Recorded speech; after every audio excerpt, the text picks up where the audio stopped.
Hello friends, இப்போ நம்ம எங்கே வந்திருக்கோன்னா மிளகாய் தோட்டத்துக்கு வந்திருக்கோம்.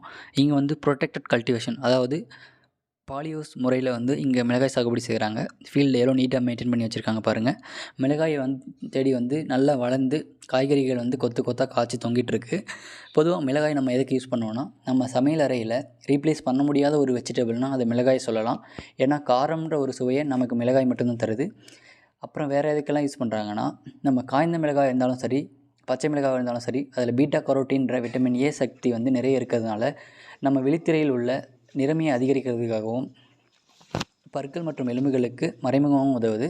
நம்ம உடலில் காயம் ஏற்பட்டுச்சுன்னா மிளகாயை வந்து சாப்பாட்டில் நிறைய சேர்த்துக்குங்க. ஏன்னா இதில் வந்து கேப்சிசின்ற பொருள் வந்து காயத்திலேருந்து வர வலியை வந்து தண்டுவடத்துலேருந்து மூளைக்கு அனுப்பாமல் தடுத்து நிறுத்துறதுக்கு உதவுது.